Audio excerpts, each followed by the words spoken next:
Thank you for tuning in to another edition of the Business of Fun podcast.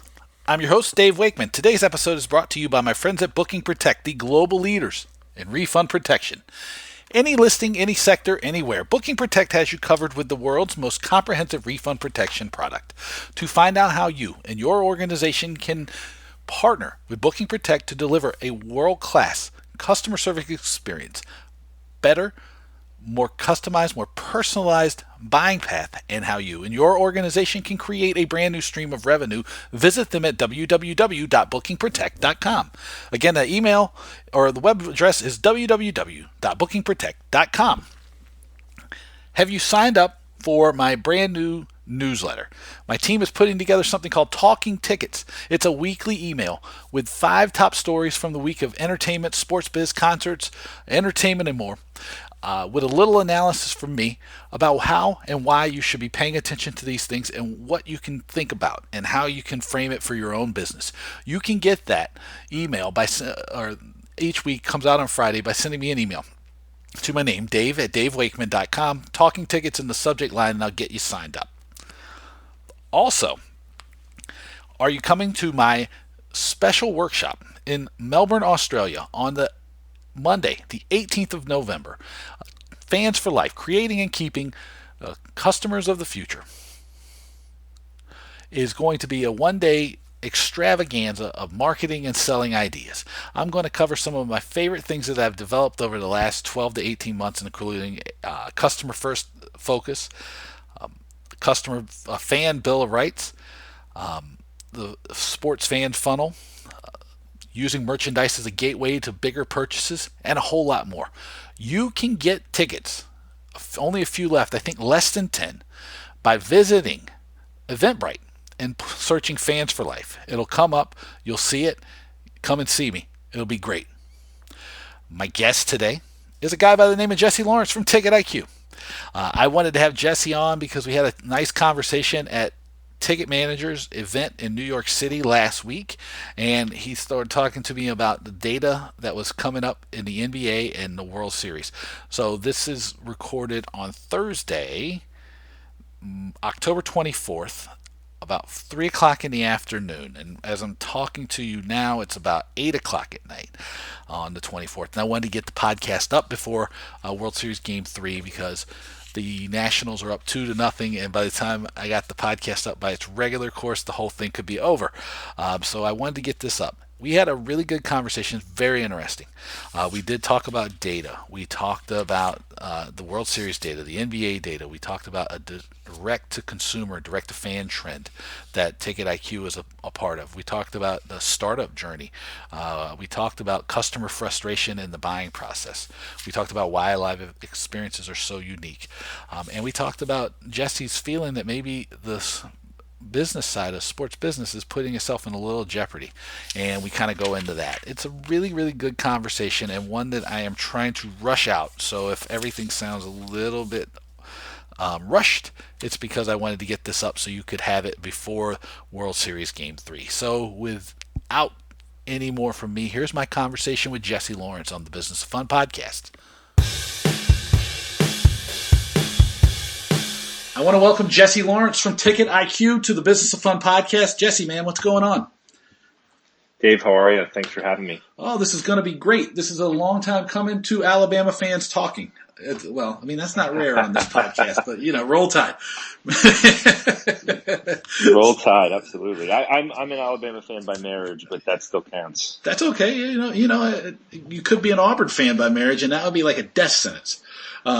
There's a lot of Auburn. I would not be on your podcast. You would. I actually know the people who work in the ticket office at Auburn, and I make fun of them all the time, but they couldn't be nicer folks. And I know they listen and they subscribe to the newsletter and everything, and they're great people. But if you didn't go to school in Alabama and you weren't busting on Auburn, you really wouldn't be a real Alabama fan. So I figured that's right. I must do that.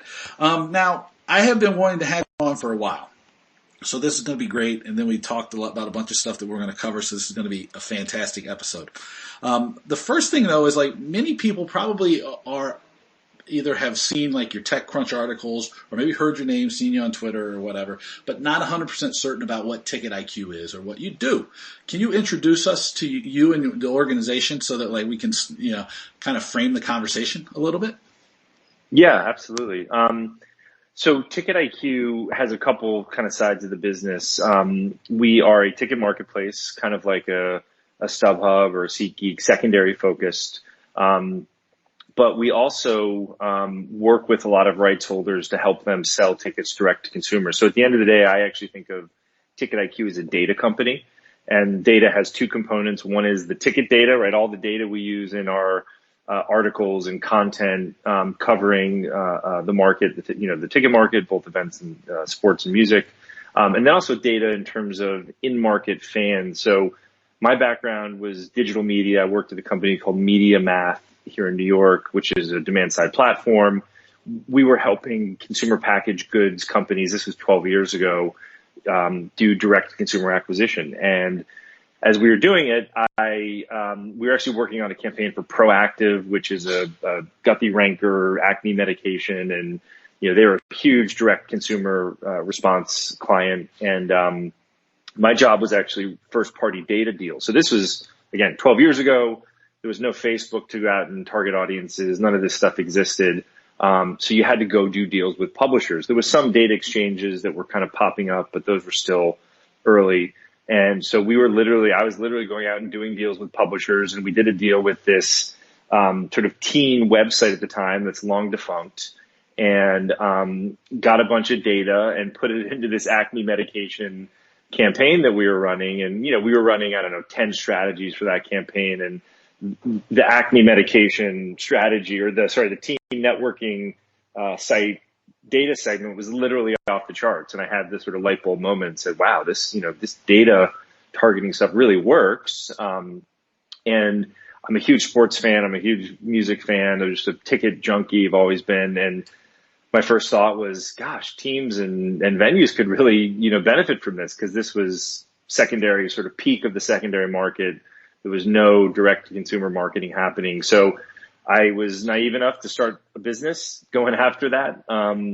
We actually started the company as a white label platform for publishers. So it wasn't even, there was no Ticket IQ. It was Tick IQ, TIQ was a terrible name, and but wasn't meant to be a consumer name, was meant to be more of a B2B name. And we were giving big newspapers like the Washington Post and the Boston Globe and the New York Post a platform to sell tickets. Now, at that point, the aggregated view of the ticket market was pretty simple. It was StubHub and Ticketmaster. We had those two integrations. And the whole play was not to make money on the secondary affiliate fee for Ticketmaster, but to aggregate data from publishers. So people reading articles about the Capitals and the Wizards and others on the Washington Post, and then use that data to go sell tickets on behalf of rights holder clients. So signed a lot of publishers, got a couple clients out of the gate, and enough to sort of prove that the model worked. Market was really early at that point. We were probably 5 years ahead of should have started the company 5 years later, and that would have been perfect. Would have added about 10 years to my life.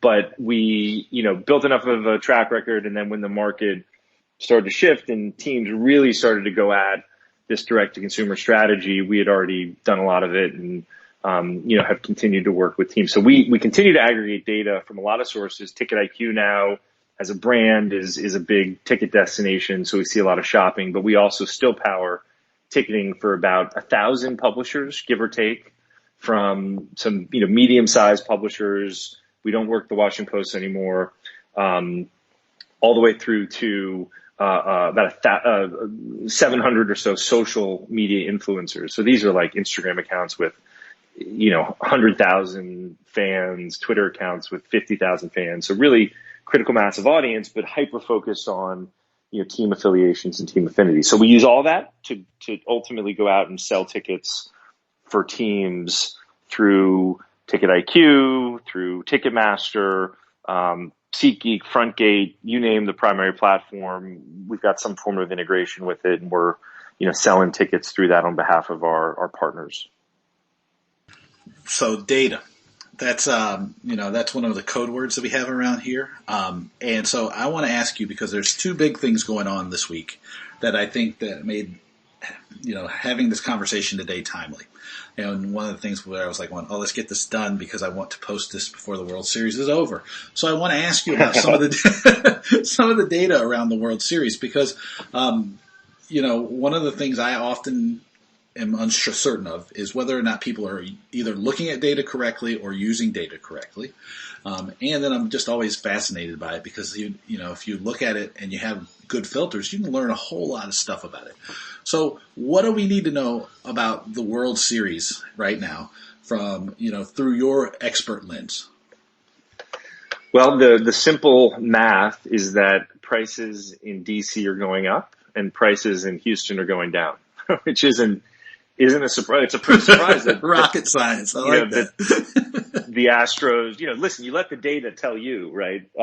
Usually the data supports what it is you're thinking will be the case, but sometimes it tells you a different story. And we always, try to use the data to guide how we present content. But so just as context, this is the first World Series in DC, since 1940, whatever it was. And it is currently the fifth most expensive World Series that we've tracked this decade. I guess one of the good things about our business taking about 5 years longer than we thought to really play out is we have a lot of ticket data. So we've got a whole decade's worth of data.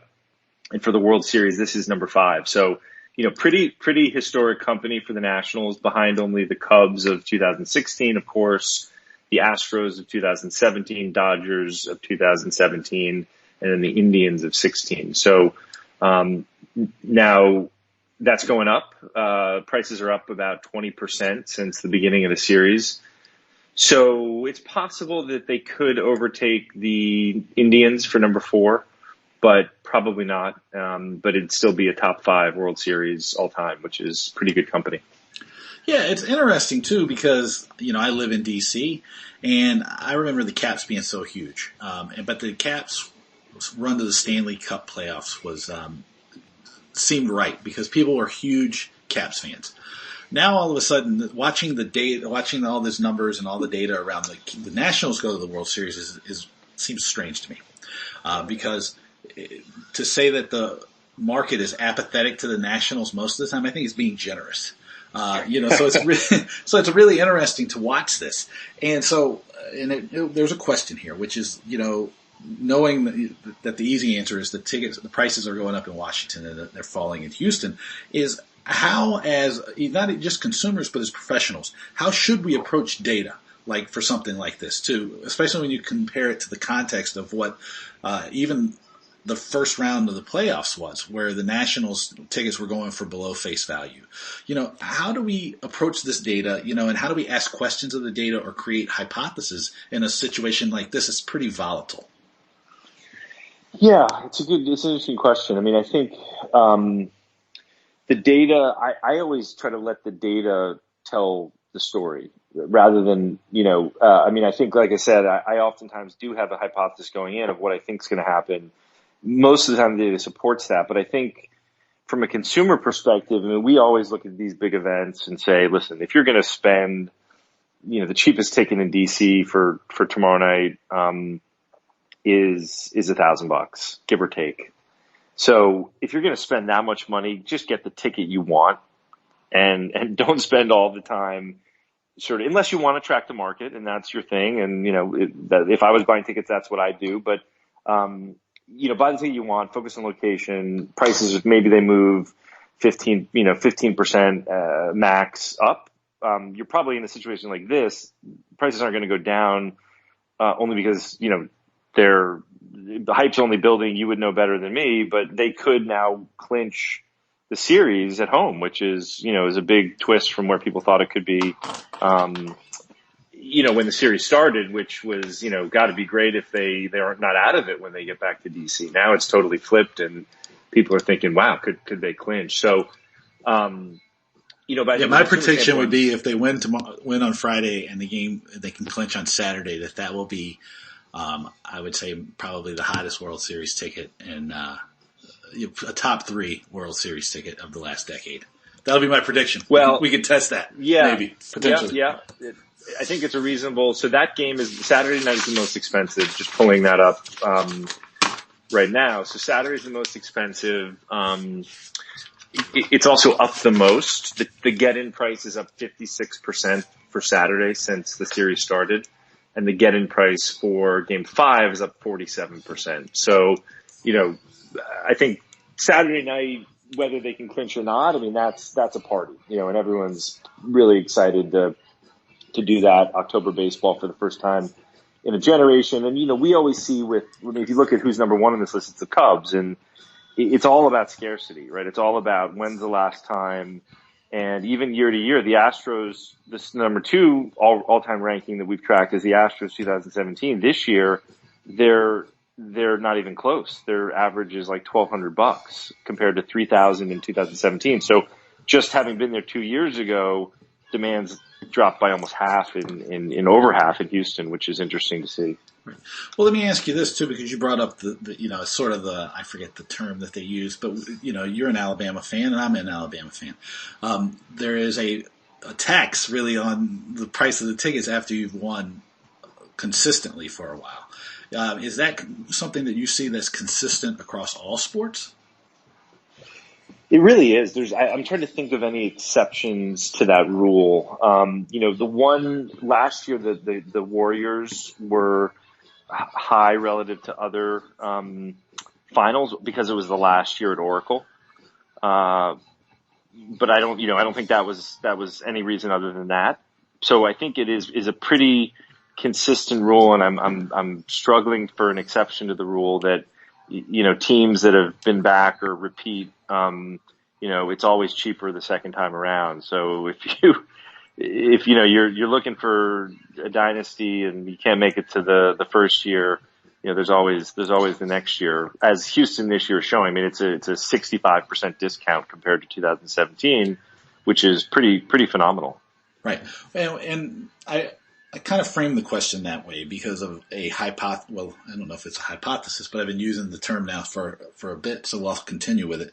It seems that a lot of sports teams operate on a hypothesis that winning will solve all of their problems. It will wash away any issues they have.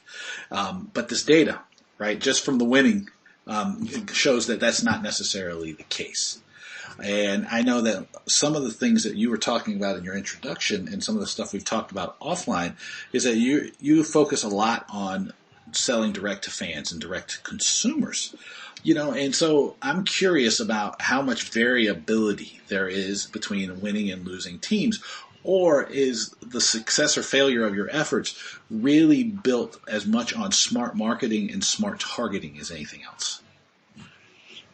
It's a great question. Obviously, World Series, you're in a high demand situation. Winning in some cases absolutely does solve all problems, right? You are a finalist in any sport. You don't have to worry about selling tickets. Now, interestingly, the Golden State Warriors last year intentionally didn't sell out in the finals because they wanted to price optimize, right? So I think if you get to the point where you're in a final and you have the ability, you're sitting on tickets, which the Warriors were, there's a real revenue optimization opportunity. And they're pretty sophisticated. They're smart guys out there. They've been one of the early proponents of Ticketmaster's new tech stack. And so they're taking advantage of that, not selling out intentionally, playing into this sort of slow ticketing trend that has developed in the ticket world of, hey, selling out is not the definition of success anymore. Revenue optimization is the definition of success. So a little bit of a side note to your original question, but I think in these high demand scenarios, selling out is still your choice. You got to plan if you don't want to sell out, right? It takes real strategic foresight and execution to not sell out. But if you do it and you're successful, you can really be rewarded from a incremental revenue standpoint. You're seeing a lot of teams do that this year. Or now NFL, quite a few teams were doing that. Even we did this NFL guide on the Ticket IQ blog. And, there was 5 or 6 teams that you would think are 100% sold out. Even the Packers had tickets for sale, at the beginning of the season. They may not now. I haven't looked in the last couple of weeks, but they're $500 tickets. So they're revenue optimizing. And I think we're seeing less teams or more teams say, hey, I don't need to sell every season ticket. I might want to hold on to some of those tickets and bet on my own upside, because if we're good, I can make a lot more money and play that dynamic pricing game, and we're seeing a lot more of that. But to your original question on, is it a function of winning or just good marketing? I think it's both. I mean, I think if you're not good, you have to change your marketing strategy, right? If you are a team that's struggling, you have to emphasize access and affordability and stars, and maybe even be willing to promote the opponent. Versus a team that's winning, you have the luxury of taking a much broader view and, focusing on the brand. And so I think it's really about suiting your particular selling environment to the right message. And just because you're losing doesn't mean you can't market yourselves. I mean, I think some teams get in that mindset of saying, our season's over, like, let's just shut it down. Right. And we work with about 5 NFL teams, and 2 of them are out of it, but we're still selling tickets, and it's just a different message. So I think it's really important to make sure you're in touch with that message, because if you're putting out the wrong message, that can really ring hollow with fans and ultimately alienate fans, I think, in a way that is counterproductive in the long term. Yeah, I like the way you talked about it, because I can think a guiding marketing principle of mine was that your marketing should be kind of a living thing. It should be sort of fluid. And the most important thing is you can't take your market for granted. So like you can't just make assumptions, and you can't just, you aren't your market. And that sort of your answer captures all of those ideas, I think, pretty well. One thing I do want to not miss the opportunity to talk about as well, because you brought up the Golden State Warriors, and this has been the tip-off of the NBA season. There was a lot of player movement this year. There's no real true super team because the Warriors, Kevin Durant went to the Nets, Klay Thompson got hurt. So this is kind of, at least as a fan, I would say this is the most wide-open NBA season we've seen in a while. Yep. What are some interesting things that you're seeing in the NBA data so far? Yeah, absolutely. I think it's definitely the most sort of diverse opening day in terms of demand. I mean, the biggest storylines that we've tracked, California is the center of the NBA world without a question. You've got 3 teams out there who have average prices over $250 in the Warriors, the Clippers, and the Lakers. So it's kind of California and the rest of the world. And that's a great example of data driving, the perspective, because I pulled up we got our data together for the preseason preview that we did about 2 weeks ago on the Ticket IQ blog. And, right away that jumped out is that Cali is the center of the universe. Right after that, though, it's New York. So you've got the Knicks and the Nets is the 4th and the 5th most expensive team now this is all secondary pricing. So, it's interesting to me in that those are, and it kind of makes sense. It's New York and California just from a those are the cultural homes of basketball too, to a large part. They're the cultural homes, and I also think they're the demos with the highest, percentage of disposable income to spend $250 on a ticket, which, so to some extent it's a function of what the market will bear in those 2 cities. Or 3 cities, I should say, with San Fran, LA, and New York. But yeah, they're also big, huge basketball towns, and there is demand for them. So, those are the other couple interesting other small data points. The biggest jump of the season was the Pelicans. Sorry, my bad, I got that wrong. The biggest jump of the season was the I had it, and now I've forgotten it. Was the Clippers. Sorry, Clippers was the biggest jump. That makes sense. Pelicans was number 2 at 30% increase year over year on the secondary market. And then the Nets were the 3rd biggest price increase.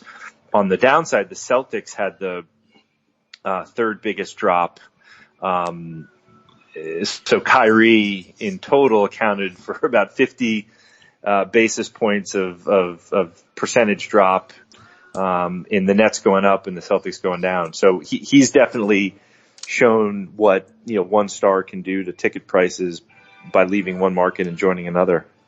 And what about the impact of the new building in San Francisco? How much of an impact is that having on the Warriors? Yeah, so the Warriors are still the second most expensive team for the season. The opening night price for the Chase Center was also the second most expensive game that we tracked for opening nights. So, second only to the Clippers. The Clippers is just, they're at another level. I think, they're sensing this could be their year. Kawhi's home, and it's like the Clippers opener was 238 was the get in, the Warriors 221, and then the next was the Lakers at 151 and the Knicks at 133. So the get in for the Clippers and the Warriors was like almost 50% higher than 40% higher than the next highest.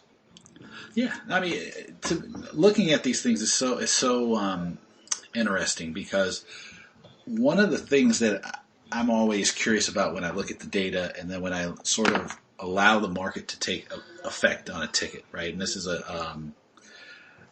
probably a debate. I don't know if it is a debate or not, but for these intents, we will call it one, between the idea that a ticket is a commodity and the other side that wants the ticket to hold some inherent value. And when I look at these things, I go, hey, this is great, right? New Orleans is up 30% on the secondary market, right? And the Nets are up huge, and the Clippers are up huge, but the Celtics are all way down. And it brings me back to some of the things we talked about, earlier in the podcast, and then we've had conversations over the years about something similar, and it's like, what is the right place for the ticket in the marketplace, right? Is it a commodity or is it not a commodity?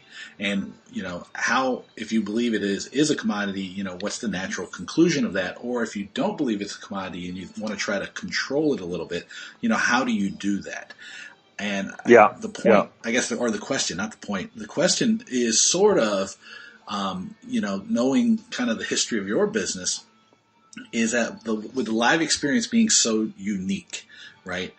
And kind of the customer journey and the customer path being very, for lack of a better term, sometimes confusing or difficult for a lot of consumers.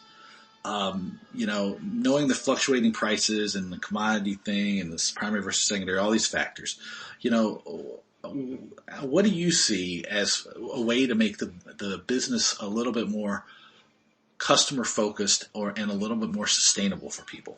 Because I think, I hear all these numbers, I see all this stuff, and I'm just always interested about that question. Yeah, it's an interesting question. It's obviously the question on every, AD or head of ticketing's mind these days. And I think it's about the answer I keep coming back to is variety. And we were talking a little bit about college before, and I think this is a good framing for college, where, they've created this year.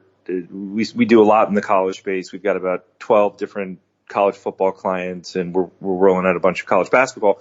There's more variety in college ticket products than in any other league that I'm aware of. And by that I mean single game sales, mini packs, subscription plans, seasons, right? Multiple different sort of season flavors. You've got the sort of mobile only seasons, you've got the more traditional seasons. And so I think the key for any ticket seller is really trying to create as many of those as possible that gives them the opportunity to connect with the fan in the way that best suits that one-to-one relationship, right? And I think it's got to feel for the fan like a one-to-one relationship. And if you've got a product market fit that isn't there, it's not going to feel that way. It's as a fan, I'm no longer interested in 81 baseball games. I'm not sure who is. I think some people still are, but I am interested in a 10-game pack or something else. So I think having the diversity of product is number one, and then number two is having the ability to connect that product to the right fan at the right time is critical. And that's really where Ticket IQ tries to come in for a lot of our partners is, putting them in front of fans. And I think what's interesting in this day and age, it's sort of what's interesting and also what's the challenge is that there's so many ways to touch the consumer through media and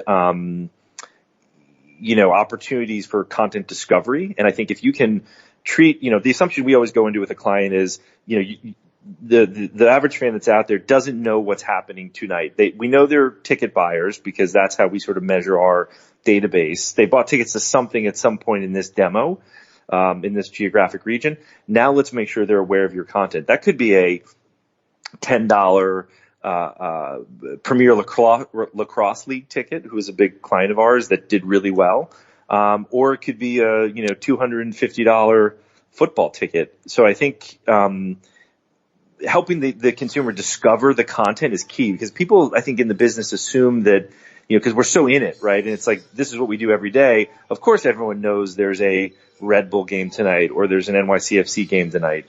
But the reality is that they really don't. And I think the consumers that we want to get into the stadiums are not just the consumers that know, that's great. It's the consumers that don't know that event's happening. Create sort of proactive event discovery that tells them the event's happening, and then let them make a decision about what to do with that event. Now that's more of a single game, I think, sell that I just talked through, but it applies just as much to trying to sell seasons or a mini pack or a subscription plan to a consumer. So I think it's all about just that product market fit and the right channel and point, touch point for those consumers. And I think historically teams have really it's been a phone-based selling process, and that still works to some degree. And you and Tony Knopp talked a little bit about this on one of your last podcasts. That just doesn't scale. But I think having the human touch point at somewhere along the line is still critical. But it may be that you can qualify a consumer to the point where they get handed off and then closed, and save hundreds of man hours by doing that, versus just picking up the phone and calling a list of 1,000 leads. So I think it's about that smart, digitally driven, data-focused targeting, and having the most diverse set of products to do that is going to put you in the best position. You got one product to sell, you're really limiting your ability to sell. If you got 100 products to sell, you're making it a lot easier. Yeah, that's like the old hammer and nail thing, right? If you only have a hammer, everything looks like a nail. As far as the awareness goes, and the point you were making about people just assuming that everybody knows exactly what's going on.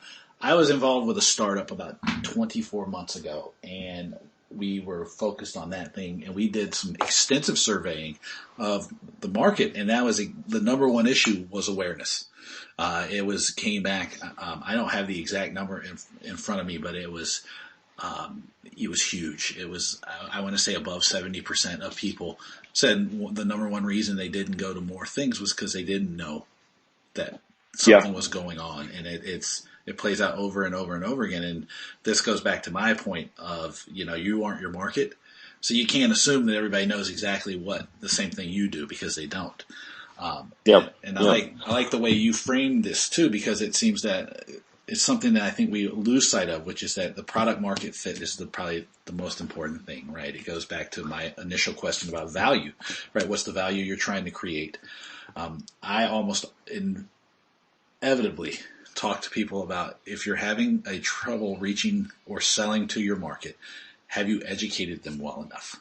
Because I think a little bit of one of the challenges a lot of people feel like is that maybe they're either as clear as they need to be with their market, or they feel like their market knows more than they do because of some of these, and I think largely anecdotal things about like, well, consumers 76.2589% down the road to a purchase before you engage with a salesperson. Most of those statements are complete bull. And then you got to be consistent. And I think, like Tony and I were talking about, sports teams are very good at being consistent about making phone calls. But the thing is like marketing and selling is not just about one mode or one medium. That's right. It's about being consistent across your entire marketing range. And from my point of view as a marketer, marketing is basically everything. And so, I really really do dig the way that you put that. Just to answer one of your other questions, Yeah. as an add-on to that, primary versus secondary, I think you have to have a consistent message across your channels for sure in terms of how you're presenting the product or products. Then if you think about secondary, because the way that we're seeing secondary play out, and you were talking to Joe over at Seton Hall about this and how they use secondary, I thought that was an interesting conversation. And it really is, most teams that we see now are managing secondary through a consolidator, like a Dynamic Pricing Partners or an Event Elect or someone like that. And then they're doing whatever they're doing on the direct to consumer side. So what that creates is really, for the first time ever, in my mind, and this is the first year I've seen it at this scale, of a team really setting the metrics for primary and secondary. And if you look at primary secondary comparisons this year across really most sports, the range is very tight between pricing on secondary and pricing on primary. And that's intentional, right? The teams that are doing a good job of managing their markets cross-channel, which is critical. You have to manage cross-channel because secondary is a huge distribution channel. It's not the only distribution channel as it was for the last 20 years, but it's going to continue to be a huge distribution channel. So I think having not only, the consistency from a messaging standpoint, but understanding what you're doing on the secondary side and having a clear strategy there that ties back to what you're doing on primary is critical. And I don't think if you have that holistic view, I think you're kind of setting yourself up for failure on both sides because, if you're not managing your secondary market, it gets harder to sell primary, vice versa. And so we're big believers in healthy secondary, healthy primary. Yeah. And a lot of our clients that we work with, we're selling through Ticket IQ through a consolidator partner because we tie into all the major, one tickets and, consolidators and all those guys. So we're selling through Ticket IQ on quote unquote sold out. And then we're also doing direct to consumer. And sometimes that's about location. Sometimes it's about price, but more often than not, we find it's about location and, and access. And like the thing that the team, I think, has today that no one will ever have, and this is to me the most compelling competitive advantage is access, right? The team can provide access in a way that no other marketplace ever can. And I think, I think Joe actually talked about this as well, the high fives and stuff.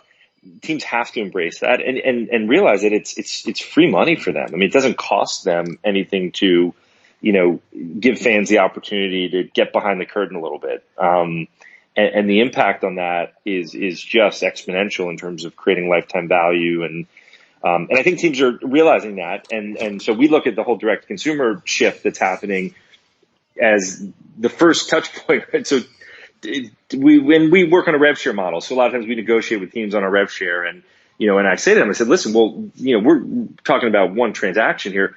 This is a customer that you're going to have for 5 years. So yeah, my rev share might be a little higher than you're used to, but this is just the first touch point. What's the LTV look like that against what you're paying me? And once they frame it that way, it's sort of the light bulb goes off and say, wow, okay, yeah, I guess I can pay you a little bit more because, I can afford to. I can afford to. I mean, think about the economics of it. It's like, wait, they're paying us whatever they pay us. One game, they're going to make money. Obviously we're not getting 50% of the ticket. So right there, they're making money, right? If that ticket hadn't sold out, that's free money. Then they're spending money in concessions and, merch and all that. So, it's a pretty compelling flywheel if you think about it from a team perspective. I just don't think teams have thought about the flywheel concept in the same way that traditional businesses do, but it's something they, I think, are starting to do. And I think it'll help a lot. I can tell you for sure that the answer to that is they aren't. And I can tell you that they are starting to, and it goes back to what we were talking about on the marketing the ticket. It's an education process, right? Because it's just, it's not because people don't get it. It's a pretty easy concept to understand. It's just that you've never had to do it before, and change is difficult. Yep. Yeah. No, we've all grown up in a secondary world, so that's the sort of default mode. And I think this is also interesting, this, secondary, primary. I mean, there's a lot of guys on Twitter that, really are sort of Ticketmaster bashers and verified fan bashers. And I think it's like there's a lot of people who have this black and white view. I think as the category grows, there's lots of room for everyone to win. Well, there's billions of dollars in play here. I mean, there's enough for everybody. Yeah, I agree. I mean, it's a massive category, but you have to, I think there's no free lunch, whereas 10 years ago there was some free lunch right getting passed around. Well, this is a very important point you're making. You have to add value. Having a black card that you with a high credit limit is not valuable anymore, right? Because and that's what some of these people are lost in. They're stuck in that mindset. Yeah, and I think once you sort of realize that and recognize the need to add value, then, the question is, can you add value as a business? And I think there's businesses that can't, and I think there's businesses that can, and the businesses that can, I think, are going to continue to be successful. And, but ultimately it all comes down to this. We're living in a right holder centric world now, and they are, if they don't already control the ecosystem, they will in the next 2 to 3 years, maybe 5 if they're really, slow adopters. But, as someone thinking about the category, if I was saying, hey, how do you start a business in the ticketing space or the event space? You've got to figure out a way to add value to the rights holder in some way, shape, or form. And if you can't do that, it's a pretty tough climb. Yeah, and that Ticketmaster bashing thing is an interesting point because I will often get lumped into that, and then I talk to the Ticketmaster people, and they go, "You really don't have a beef with Ticketmaster," and I was like, "No, I have a beef with people who aren't marketing effectively." And I think that when you talk about what's a business that you could start, anybody who can add value around, explain Jesse just did, when we were talking about lifetime customer value and how to acquire and keep customers more effectively, there's an opportunity there. Right. And I think you just have to look at it as a partnership now, as opposed to like you were talking about the free lunch, right? It's like where you could just kind of hang on tight to the system and it would reward you. That just doesn't exist. You didn't even have to hang on that tight. No, you can hang on pretty loosely. Pretty loose. Yeah, you can hang on. I mean, I never. That was one failure. Is I never hung on loose like that. I should have. You bring up, and one thing I don't want to miss though is because we've talked a lot about rights holders and consumers and all these things. And one thing that you brought up that was interesting, and I don't want to miss it because I thought it was really, really an interesting point, is, how can we make it easier to sell tickets? And you brought it up to me under the idea of if we don't make it easier on customers to buy, if we don't make the process a little bit better for people, make it a little more frictionless, the business might not be sustainable. And as you brought it up and I thought about it too, I was going, I know if I look around, there's lots and lots of empty seats, everywhere you look, right? And it does, when you frame it like that, I go, you're right. Because at some point, the things that are kind of holding everything together are going to collapse, right? Because bubbles burst, markets fade. It's just the truth. And if you're not constantly innovating and disrupting yourself, which I know are two cliched terms, you miss out on opportunities. I kind of want to give you the platform to talk about this a little bit more because this was kind of the foundation of when you started Ticket IQ. Yeah, I mean, so I think, what's interesting about sports and music, I think in some ways are different, is attendance is actually no longer a requirement for a successful business model in sports. Full stop. Look at ESPN bowl games between December 12th and December 23rd or 24th. That is reality TV, and it's very successful. It's a profitable business. There's a whole division inside ESPN events that runs it. Those games they sell maybe, the worst game maybe sells 1,000 tickets. The best game maybe sells 10,000, but that's not the crux of the business model. The crux of the business model is just reality TV, cheap content, right?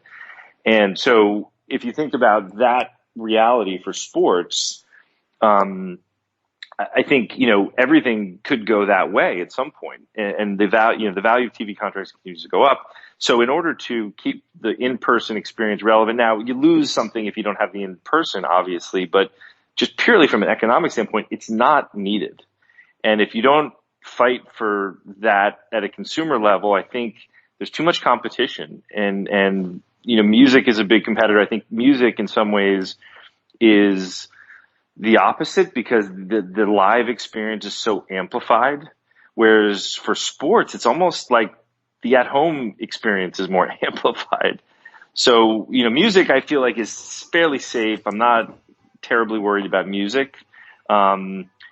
But sports I am worried about because I feel like it's, I know you've talked about sort of this concept of, sports as community. And ultimately when I started the business, it was really consumer frustration of why is this so hard to get tickets? I love going to events. It's, the atmosphere, the excitement is really what I live for. The process of getting there is really hard and should be easier.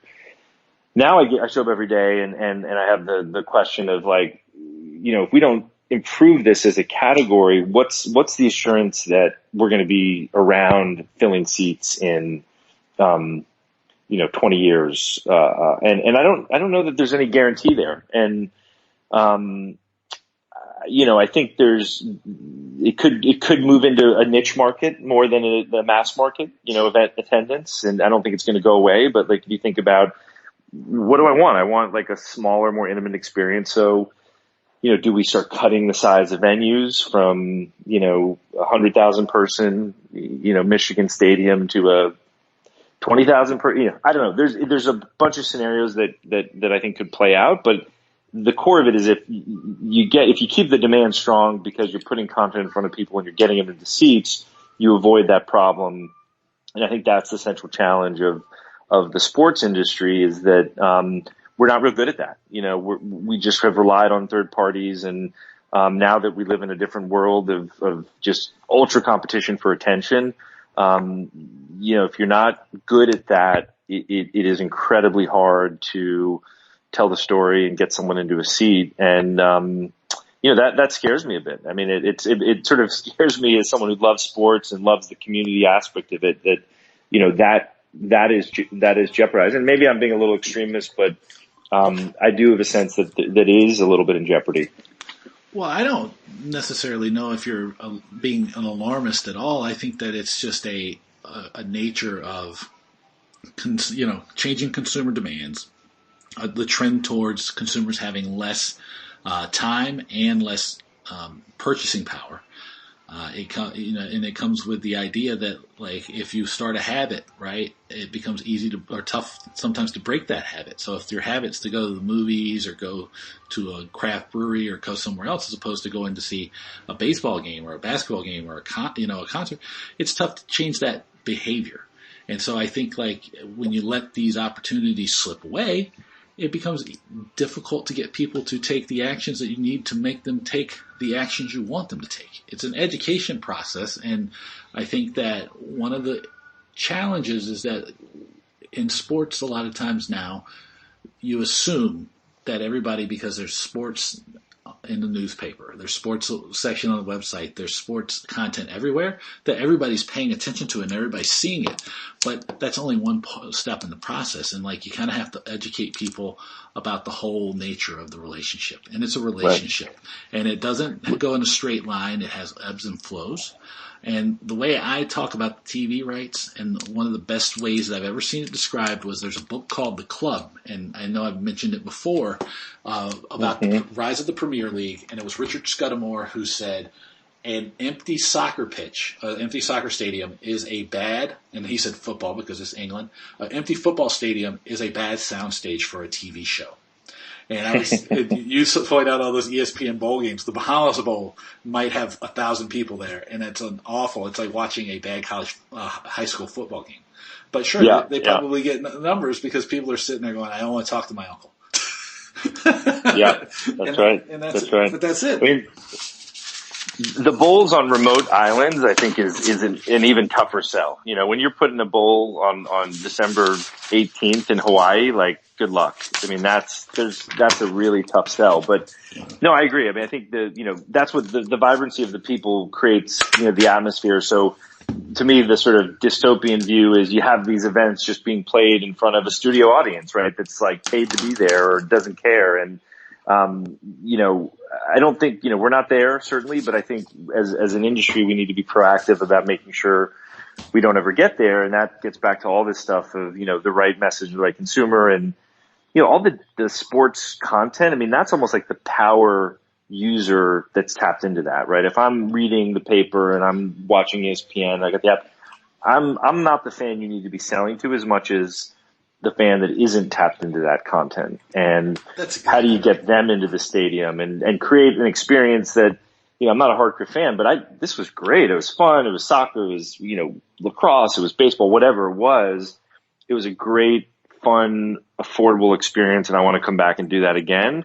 You know, that I think is the biggest challenge that as an industry we've got to overcome. Yeah, and you actually did a great job of pitching without pitching my workshop in Melbourne, the fans for life, because that's exactly what a lot of I'm going to talk about, which is like you don't know why I'm going to the game, right?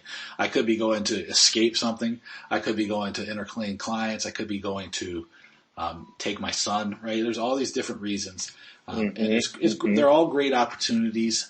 And the thing is like if you don't get me in the door, maybe you never get a chance to communicate me on all the great fun and all the great,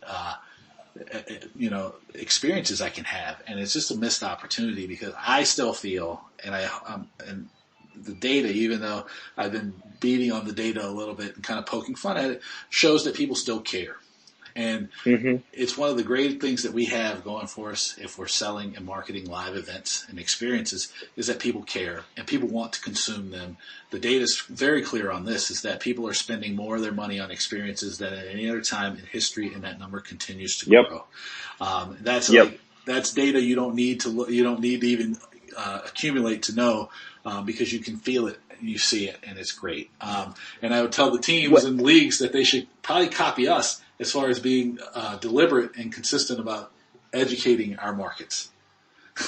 For sure. And, you know, I think that growth is a double-edged sword because it is getting bigger and bigger. There's more events than ever, which means if you're in the business, you've got to work even harder than you used to have to work to get someone in your door because it's, you know, the amount of, think about like 25 years ago, like what could you do on any given night in even a city like New York? I mean, it's exponentially more, there's exponentially more opportunities in 2019 than there ever have been. So, That's exactly right. the pie is growing, but it's also becoming, you know, I think in some ways, it's certainly more competitive and, you know, if you're not proactive, you're going to get left out is our perspective on it. That's right. Now, Jesse, speaking of being consistent and delivering great content, tell people where they can find you on the internet or just in general. Sure. Maybe not on the internet. So not on the internet. Yeah. I live in New York, with my wife from Alabama and our two kids. We on the internet. My Twitter handle is my middle name. Everyone asks where it came from. It's Stag, like the deer, with 6 G's, because the one with 5 G's was already taken. So Stag is my Twitter handle, and then LinkedIn, you know, Jesse Lawrence, and Facebook I don't really use for work stuff, but LinkedIn and Twitter, you know, are both. And then Ticket IQ has, you know, handles on all the major platforms and push data. You know, we really focus on the data element at a very granular level, like, you know, team price trends and all that kind of stuff. So if you like data and tickets, Ticket IQ is a good follow on any of the social channels. Yeah, I would say that. And then check out also your TechCrunch pieces when you write those, because if you are keep a skeptical eye on data, I think that the data that Ticket IQ and Jesse produce is great, and you should be paying attention to it, even if it's only to disprove the ideas that you have, or, you know, so you can discard any belief in it. But hey, Jesse, man, I appreciate you doing this for me. Dave, thanks so much. Enjoyed it. What did you think of my conversation with Jesse? Send me an email. Let me know. It's dave@davewakeman.com. You can visit me on my website. It's davewakeman.com, where you're going to find my blog, my store, events, all kinds of great stuff there. So check that out at davewakeman.com. I want to remind you, you can always follow me on the internet. On Twitter, I'm at David Wakeman. I've said it before, I'll say it again. If you know the person with the @Dave Wakeman Twitter handle, please get it for me. The person in question has not tweeted since 2014. To be on brand, I really need it. I'd love it if you connect with me on LinkedIn. You can just search for me, Dave Wakeman. You'll find me. If you like what I'm doing with the podcast, I would really dig it. If you would share it with a colleague, a client, or someone you think who would benefit from a conversation like the one I had with Jesse today, or any of the other great ones like Anthony Esposito from the Braves, Angela Higgins from the Ticketing Professionals of Australia Conference, Maureen Anderson at Intix, Tony Knott from Ticket Manager, Patrick Ryan from Eventellect, and so many more. If you're really a big fan, I'd love it if you become a subscriber so you don't miss any episode of The Business of Fun. And if you're a subscriber, why don't you go ahead and leave me a review? It means a lot to me. It helps people discover the podcast, and it encourages me to continue to give the effort involved creating really great content and conversations like the one today with Jesse for you. I would also like to remind you that if you have not, I think you'll be missing out if you did not sign up for the Talking Tickets newsletter. It comes out every Friday. It's 5 stories that mattered in the world of tickets, sports, business, concerts, entertainment, or something that touches them, with a short analysis by me about why you should be paying attention to the story and how you can think about it. It's great. You can get that. The easiest way is by sending me an email, dave@davewakeman.com, with the subject line Talking Tickets, and I will get that to you. It's one of the most fun things that me and my team do each week. Also, I would encourage you, if you are listening to my voice and you are in Australia, there are 2-3 things coming up that I would so love for you to be there for. The first one is the Ticketing Professionals Conference in Australia on the 14th and 15th of November in Sydney. I'm going to be there giving the opening keynote on change and innovation and growth. I'm working it out right now. It's going to be filled with some of my worst dad jokes and some of the best ideas I have about managing change and using it to fuel growth in your organization. You can get tickets to the Ticketing Professionals Conference by visiting them at their website at www.ticketingprofessionals.com.au. I'll give you that one more time because I think I stuttered on it. It's www.ticketingprofessionals.com.au. Also, if you're in Melbourne, I'm doing a 1-day workshop called Fans for Life, Creating and Keeping Fans in the Modern World, and it's going to be great. I have worked diligently over the last 12 to 18 months accumulating so many ideas and so much knowledge and so much experience that I want to share in a forum where we get to work together, shared learning. We're going to talk about the sales funnel, keeping fans, the fans life cycle. We're going to talk about creating a fan bill of rights, using merchandise as a gateway to open relationships, that and a whole lot more. You can get tickets to that. They're in the show notes or by visiting Eventbrite and searching Fans for Life. It's going to be great. It's a full day. Then the next day, on the 19th of November, I am going to be giving a presentation at the Australian Football League Fan Summit on lifetime value of lifetime customer value, and it's part of one of their most important streams, which is all dedicated to growing and keeping fans. So if you are a member of an AFL club, the two appearances in Melbourne go hand in hand. They build off of each other. It's going to be fantastic. I'm going to tell some great stories about Pat Riley, the Boston Red Sox, the Washington Capitals, and a whole lot more. I think I've got stories in there about Steve Jobs and Tesla and Jeff Bezos, a whole lot of really great examples. And then I talk about some of my own experiences. It's going to be great. So that's the AFL Fan Summit on the 19th of November. As always, I want to thank my friends at Booking Protect for being partners on the Business of Fun podcast. Great partners. You should check them out at www.bookingprotect.com so you can find out how you and your organization can partner with Booking Protect to deliver world-class customer service. Best customer service in the industry. A better, more customized buying experience. Customization and sales enablement is a key factor going into the new year. One you have to think of. Booking Protect will help you with that. And maybe one of the most important selling points is a new stream of revenue. And you can find out all about that by visiting them at www.bookingprotect.com. And I should mention, again, if your ears are touching you and this is in Australia, make sure that you get to the Ticketing Professionals Conference, because both me and my good friend Simon Mabb, the CEO of Booking Protect, will be there. We're going to be having a stand. We're going to be talking and speaking. Simon's going to be on a panel about eliminating and fighting fraud, and he's going to be doing a talk about customer service. It's going to be a great chance to hang out with us. Send us an email. You can use my email address, dave@davewakeman.com.